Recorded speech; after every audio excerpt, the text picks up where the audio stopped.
from Germany.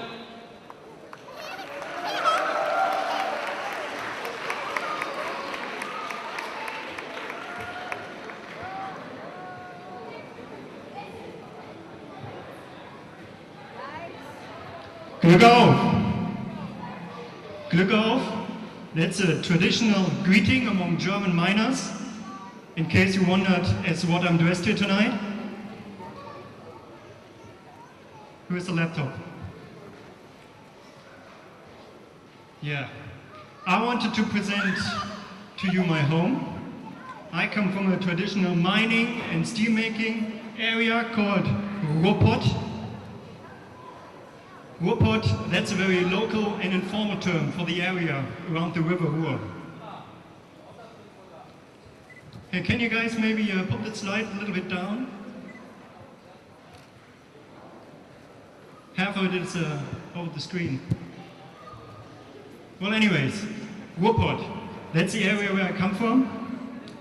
It's famous for its large underground coal deposits.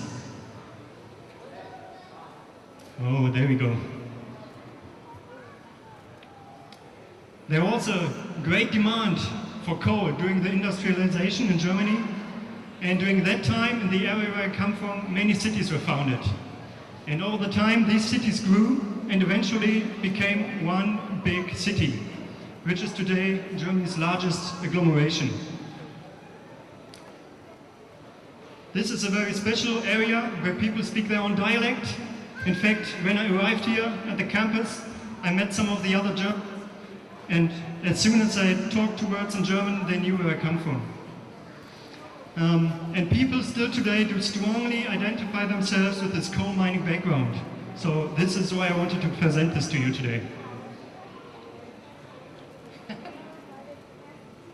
Okay, wherever there's coal, there's steel to be made. My home is all about steel making. And the area where I'm from is a backbone of the German industrialization for making steel. And this for two major reasons. The first is, I talked about the coal deposits. We have lots of them. And the second, you can see all those rivers that are evenly spread along the area. These were used for the transportation of the coal, of the iron ore, and finally the steel. You can as well see that the cities are very close together, forming basically one giant city. Next slide, please. Okay, but times weren't always great. In the beginning of the 60s, there was a coal crisis. So why did this happen? Coal crisis. Well, basically, cheap imported coal lowered the prices, and the easy reachable coal was already dug out, which means that the rest of the coal, which was still there, was just not profitable anymore to get. Of course, there were the new energies. Coal was not only one anymore. We had oil, nuclear power, gas, and some other very political and economical reasons. And the consequences of that, many of the coal mines and steel mills died during that time, leaving millions of people in that area unemployed and bringing along the usual problems that come with poverty and unemployment. But it also created a common sense of community. People really work together. You can see that in the picture. This is a protest against the foreclosure of a steel mine in my hometown Duisburg. It's from the year I was born, 1987. And all the workers of that factory, what were supposed to be closed, demonstrated. And the next day, in all the area, all the Ruhrpott, all coal mines and steel factories, the workers went to the protest. But you can protest as long as you want. If the economy isn't working, if the product you're selling just doesn't give you any money, you need to change something. In German, that's called Strukturwandel, English structural change. You can see here what the area looked like. It was basically one giant industrial complex. So something had to be done. The old business didn't work anymore, so something had to be done. So what is structural change? I want to explain that easily. It basically means clean up yourself, get all the dirt out of your face and put on some new shoes and some nice shirts.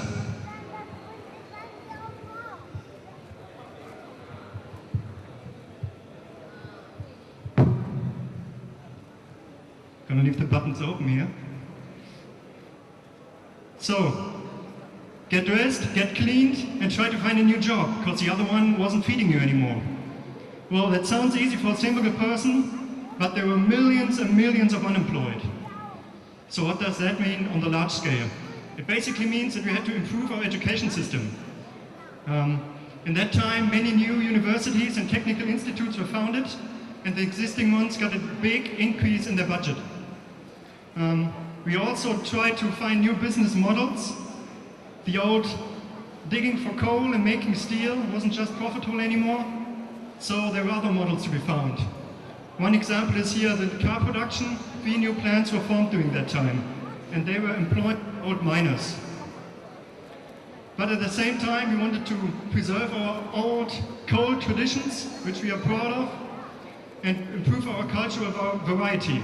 So the way to do it was use the old steel factories and coal mines and reuse them for cultural events. And I wanted to show you a few examples of that. So this is Zeche Zollverein. It's a coal mine, the biggest and most famous one in Europe. Top left picture, you can see what it looked like years ago. Basically on the tower there are wheels with cables running down into the mine, where it's basically a giant elevator where the miners can go down up to 800 meters into the ground to get the coal out. So when this was closed, it was transformed into a big museum and a site for cultural events. There are concerts and many other things, and you can see how beautiful it looks today.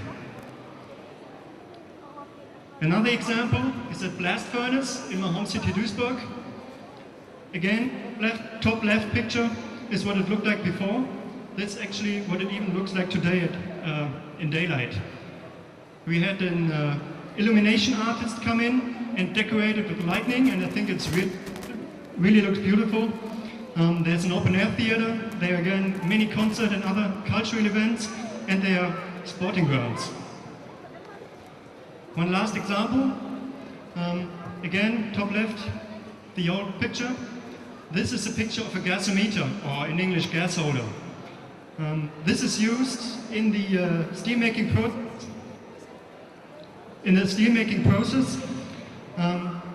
You get by steelmaking in a furnace, there will be gas that is not used, and this gas is stored in this big building. It's almost 200 meters high, and then the gas is later used for hot rolling and other things. Well, when this was closed down, we just didn't want to tear down this huge, giant building, and it became Europe's highest and largest art show with changing art events. One example of that in the bottom left picture, these are oil barrels, a wall of used oil barrels that are stacked and indicate the oil consumption of Germany in a month. I'm almost done. I just want to share something more about education, since we are in an education facility here. The universities in the area, the biggest ones, which are the University of Duisburg, the University of Essen, the Ruhr University Bochum, and the Technical University of Dortmund, they formed what's called Universitätsallianz Metropole Ruhr, or in English, University Alliance Metropolis Ruhr. They basically work together, put their efforts together to get better teaching quality. Combined, we have 100,000 students, over 1,000 professors. What's really great, the students have access to 4 libraries, and the best thing, we don't need to travel to the other university. You can go to your home university, order a book, and it will be delivered to you the next day for free, which is great. So it's all about combining the resources. Any questions? Okay, thank you.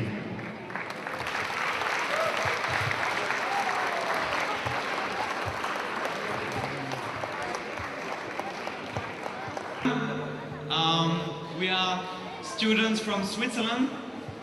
We are not there to speak about honeymoon or Swiss banks.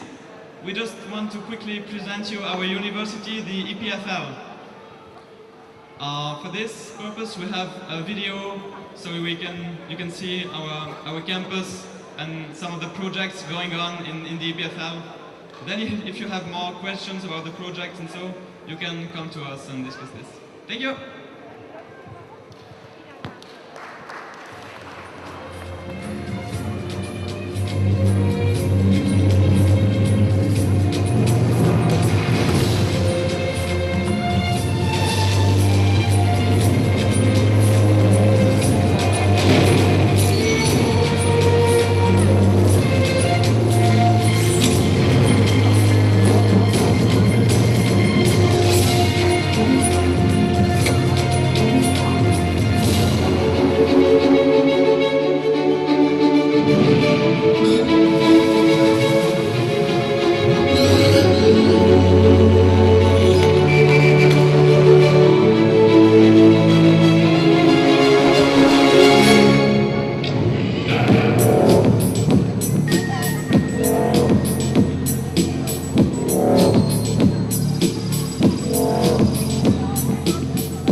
Thank you for watching. Thanks.